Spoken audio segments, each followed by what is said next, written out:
श्रोते हो, नमस्कार. आजच्या कोरोना वृत्तविशेष या कार्यक्रमात आपलं स्वागत. कोरोना संसर्गाच्या तिसऱ्या लाटेनंतर आता कोरोना संसर्गाचा धोका नक्कीच कमी झालाय. कोरोना प्रतिबंधक लसीकरण करून प्राथमिक आरोग्याच्या आणि स्वच्छतेच्या सवयी जर आपण पाळल्या तर आगामी काळात आपल्याला कोरोना संकटापासून निश्चितपणे दूर राहता येणार आहे.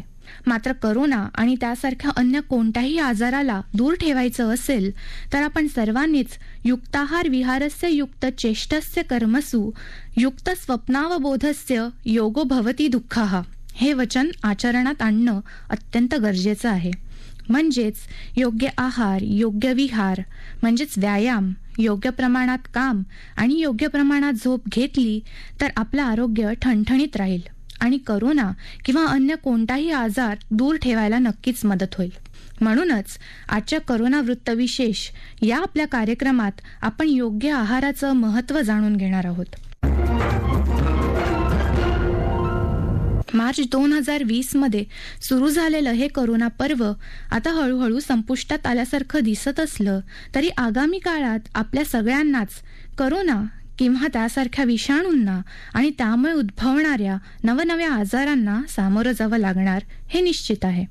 कोरोना प्रतिबंधक लसीकरण, मास्कचा वापर, स्वच्छता आणि सुरक्षित अंतर ठेवणं भविष्यातही फायद्याचं ठरणार आहेच. मात्र या सगळ्याबरोबरच आपल्या आहाराच्या सवयी पारखून त्यात योग्य तो बदल करणं हे जास्त महत्त्वाचं असणार आहे. याबद्दल नवी मुंबई महापालिकेच्या मुख्य आहार तज्ज्ञ वृषाली वझे म्हणाल्या, सुरुवातीला कोरोना आलाय किंवा लॉकडाऊन लागलाय हे लोकांना समजल्यावर लोक खूप पॅनिक झाले. सडन लॉकडाऊन लागला होता, सगळंच बंद झालं होतं. हॉटेल्स, मॉल्स, एकूणच आवक खाण्याची, शाळा, कॉलेजेस, ऑफिसेस सगळंच बंद झालं होतं. त्याच्यामुळे लोक एकदम पॅनिक मोड मध्ये गेले होते. काय करायचंय लोकांना हे कळेना. हळूहळू लोकांना असं वाटायला लागलं की आता आपण घरी बसणार, सगळंच बंद होणार, तर खाणं पिणंही मिळेल असं झालं तर.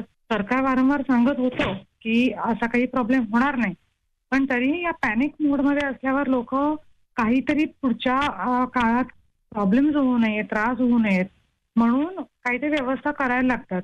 आणि ह्या पॅनिक सिच्युएशन मध्ये ही व्यवस्था जरा आतताईपणाकडे झुकू शकते. तसंच काही पॉकेट्समध्ये हे प्रॉब्लेम्स होऊ लागले. याच्यामध्ये बेसिकली खाण्याची स्केअरसिटी जाणवायला लागली तर मग काय होईल, ह्या एका भावनेतनं लोकांनी प्रचंड खरेदी करायला सुरुवात केली.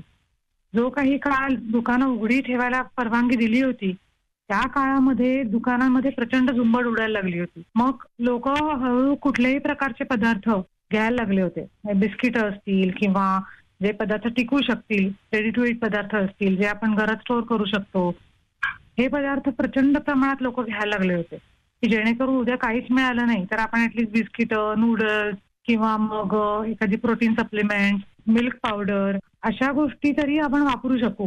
हा लोकांनी एक विचार केला आणि प्रचंड प्रमाणात ह्या प्रकारच्या पदार्थांची खरेदी व्हायला लागली. यामुळे अननेसेसरी शॉर्टेज निर्माण व्हायला लागलं दुकानांमध्ये. म्हणजे गरज नसतानाही एखादी गोष्ट पटकन संपून जायची आणि ती खूप प्रमाणात घरामध्ये स्टॉक व्हायला लागली होती. हे काही का मे बी पहिला लॉकडाऊन जेव्हा झाला तेव्हा हे असे प्रॉब्लेम्स व्हायला लागले. पण त्याच्यामुळे झालं काय, ज्यांची कपॅसिटी होती वस्तू खरेदी करायची त्यांनी या गोष्टी भरमसाठ प्रकारे खरेदी केल्या, प्रमाणात खरेदी केल्या. पण ज्यांना शक्य नव्हतं वस्तूंचा साठा करणं त्यांना ह्या गोष्टी मिळाल्या नाहीत. त्यामुळे बरेच ठिकाणी असंही व्हायला लागलं की उगाचच साठा झाल्यामुळे वस्तूंचा एका टिपिकल लोकांमध्ये दुसरे जे गरीब लोक आहेत त्यांना त्या गोष्टी मिळेनाशा व्हायला लागल्या. तोही थोडासा प्रॉब्लेम झाला होता. त्याच्यानंतर ह्या बेसिकली चैनीचं खाणं आपण जे म्हणतो हे फार स्टोअर व्हायला लागलं आणि त्या काळात खाण्याचं प्रमाणही थोडं थोडं वाढायला लागलं होतं सुरुवातीला, कारण या गोष्टी सोप्या होत्या मिळवायला. मात्र ह्याच्याबरोबरच एक चांगली गोष्ट अशी झाली की ज्या लोकांना खाणं परवडत नव्हतं दुकानातनं घेणं, त्या लोकांकरता सरकारने रेशन खूप चांगल्या प्रकारे त्याचं वितरण झालं. बेसिक डाळ, तांदूळ, साखर किंवा गहू हे पदार्थ या लोकांना मिळत होते. दुसरं म्हणजे शिवथाळी. आता मी जिकडे काम करते तिकडेही शिवथाळी चालू ठेवली होती आम्ही.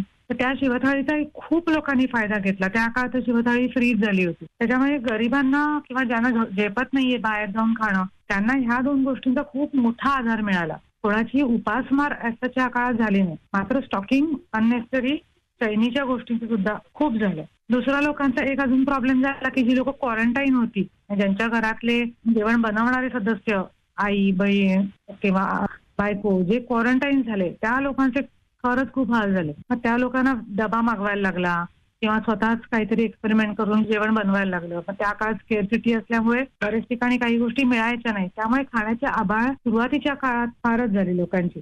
हॉटेल्स, मॉल्सही बंद होते. त्याच्यामुळे पटकन काहीतरी ऑर्डर केलं, मागवलं. आभाळ ह्या काळात बऱ्यापैकी झाली होती. प्लस महागाई वाढली होती. त्याच्यामुळे ज्यांचे जॉब गेले होते, ज्यांना शक्य नव्हतं उठसूट जाऊन खरेदी करणं, त्यांनाही हे सगळे प्रॉब्लेम वाढलेले दिसून आले. बरेच जण घरात बसले होते, म्हणजे आयदर ते जॉब गेले असतील किंवा वर्क फ्रॉम होम सिच्युएशन होती, मुलं घरात होती. त्याच्यामुळे खाण्याच्या डिमांड्सही वाढत होत्या. त्या डिमांड पूर्ण करता येतील का नाही अशी सिच्युएशन सुरुवातीला जाणवायला लागली होती. मे बी तो फायनान्शियल क्रंच असेल किंवा पदार्थ बाहेर मिळत नसतील त्याच्यामुळे असेल. त्याच्यामुळे इनिशियली काही काळ, पहिला लॉकडाऊन तरी खाण्याच्या बाबतीत नक्की काय करायचं आपण, हा लोकांमध्ये संभ्रम होता. याच्याच बरोबर अजून एक पॉइंट असा पुढे यायला लागला की कोविड झाला तर काय खायचं, म्हणजे स्केअरसिटी हा एक मुद्दा, आणि कोविड झाला तर आपल्याला काय खायचं किंवा कोविड होऊ नये म्हणून प्रिकॉशन्स बाळगायला कुठला आहार घ्यायचा हेही लोकांना सुरुवातीला माहिती नव्हतं. त्याच्यामुळे वेड्यासारखी फळं खाणं, वेड्यासारखी अंडी खाणं, हे खाऊन आपली इम्युनिटी वाढली तर, किंवा जे काही आयुर्वेदिक उपाय पुढे आले होते त्याचा अतिप्रचंड प्रमाणात वापर, या सुद्धा मसाल्याचे पदार्थ खूप खाणं, ह्या काही ट्रेंड सुरुवातीच्या काळामध्ये खूप बोकाळल्या होत्या, ज्याचा दुष्परिणामही पुढे पुढे काही लोकांना दिसून आला. तर अशा प्रकारचे बरेच दुष्परिणाम सुद्धा सुरुवातीच्या काळात लोकांना एक संभ्रमावस्था निर्माण झाल्यामुळे किंवा कुठल्याही प्रकारचं काही नीट लोकांना गायडन्स मिळत नसल्यामुळे आहाराबाबत हा खूप झाला होता. हे आपण बघितले सुरुवातीचे दुष्परिणाम काय झाले किंवा काय प्रॉब्लेम्स होत होते कोविड काळात ह्याच्याबद्दल. विचारपूर्वक खाणे, रोज काहीतरी व्यायाम करणे आणि आनंदी राहणे हे प्रत्येकाच्या हातात आहे. लहान मुलांसाठी, युवकांसाठी, प्रौढ व्यक्तींसाठी आणि वृद्ध व्यक्तींसाठी आहार वेगळा असणार यात शंका नाही.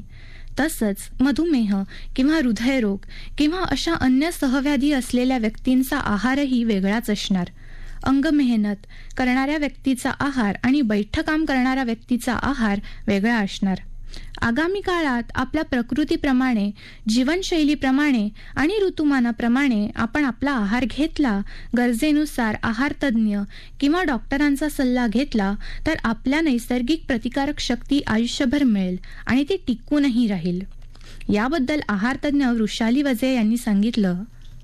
जेव्हा हळूहळू लोकांना सवय व्हायला लागली किंवा लोकांना समजायला लागलं की नक्की कोविडमध्ये म्हणजे काय आहे, काय केलं की आपल्याला त्रास कमी होईल, का कुठले पदार्थ खायला पाहिजे, जेव्हा डॉक्टरांकडून, डायटिशियन्स कडून लोकांना समजायला लागलो, लोक जेव्हा हळूहळू जागरूक व्हायला लागली सगळ्याच बाबतीत, म्हणजे जो एक पॅनिक होतं पहिल्या 3-4 महिन्यात पसरलेलं, ते जेव्हा हळूहळू कमी व्हायला लागलं लोकांमधलं, तेव्हा लोकांना ऍक्च्युली जाणवायला लागलं की याच्यामधनं आपल्याला काय काय फायदेही सुद्धा मिळालेले आहेत.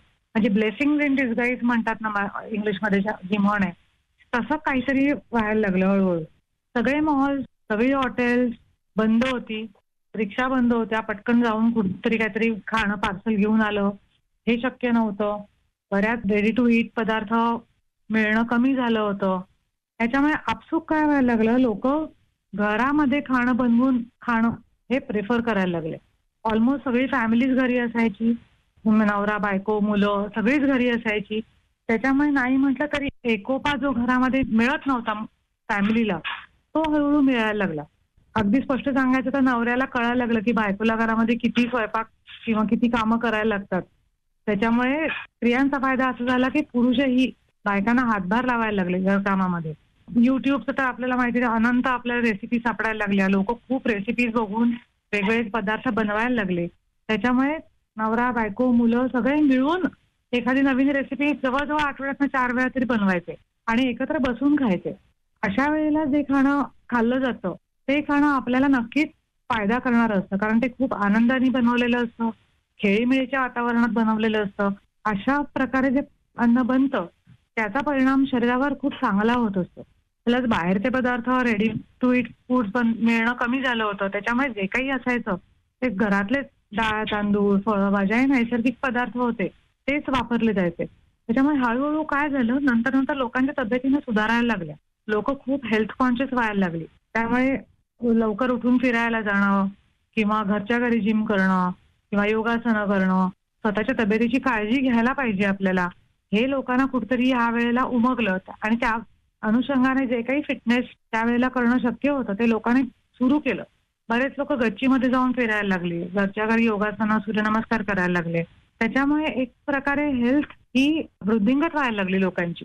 लोकांना हे जाणवायला लागलं की आपण इतके वर्ष जे हॉटेलमध्ये पैसे घालवायचो किंवा आठवड्यात एकदा दोनदा हॉटेलमध्ये जायलाच पाहिजे, मॉलमध्ये जाऊन खायलाच पाहिजे, हे जी काही ट्रेंड व्हायला लागली होती किंवा या ज्या फूड चेन्स आहेत बाहेरून आलेल्या, तिकडे जाऊन खाणं हे एक स्टेटस सिम्बॉल बनायला लागला होता. लोकांना कळायला लागलं की खरं बघायला गेलं तर ह्याची काहीच गरज नाहीये. या सगळ्या गोष्टींशिवाय सुद्धा आपण तितकेच इनफॅक्ट जे आहोत त्याच्यापेक्षा चांगल्या प्रतीचं आयुष्य नक्की घालवू शकतो. जर हे पदार्थ खाणं आपण आपल्या आयुष्यातनं वगळलं तरी काहीही फारसा फरक पडत नाही. हे लोकांना फार चांगल्या प्रकारे जाणवले या कोविड काळात. पैसेही वाचले लोकांचे खूप बाहेरचं खाणं बंद झाल्यामुळे. त्याच्यामुळे ज्यांचे जॉब गेले होते किंवा जे लोक घरी होते, कमी पैसे, पगार कमी झाले होते ज्यांचे, त्यांना सुद्धा हे जाणवलं की ऍक्च्युअली आपली गरज किती कमी असते आणि आपण आपल्या गरजा उगाचच किती वाढवून ठेवलेल्या असतात. ह्याचं भान कुठेतरी यावेळेला लोकांना नक्कीच आलं असं मला नक्की वाटतंय. त्याच्यातच अजून एक लोकांना असं जाणवलं की आपला भारत किंवा एकूणच आपल्या भारताची अर्थव्यवस्था बाहेरच्या देशांना वाटते त्या हिशोबाने आपली जी हेल्थ सिस्टीम आहे किंवा ज्या प्रकारे आपण हेल्थ सिस्टीम राबवतो, इतरांना देशांना असं वाटतं की हे म्हणजे फारच कमी दर्जाची व्यवस्था आहे. त्या हिशोबाने बघता आणि आपली लोकसंख्या बघता आपण कोविडमध्ये आपले लोक आजारी पडू न देणं याच्याकरता खूपच मोठी बाजी मारलेली. आपली एकूण लोकसंख्या बघता आपल्याकडे कोविड या आजाराने आजारी पडलेल्या लोकांचं टक्केवारी ही बाकीच्या देशांपेक्षा खूपच कमी आहे. याला एकच कारण आहे म्हणजे आपल्याकडे असलेली इनेट इम्युनिटी. भारतीय उपखंडामध्ये असलेल्या लोकांचा आहार, पूर्वापार असलेल्या सवयी, स्वच्छतेच्या सवयी ह्या ज्या काही आपल्या बाणवल्या गेलेल्या आहेत त्याच्यामुळे जे आपल्याला मुळातच इम्युनिटी तयार झालेली आहे आपल्यामध्ये, त्याचा आपल्याला ह्या काळामध्ये प्रचंड प्रमाणात फायदा झालेला आहे. बाहेरच्या देशांमध्ये आपण बघत होतो की जरा थोडंसं कुठेतरी एक वेव आली तर आल्यावर लोक खूप आजारी पडत होते.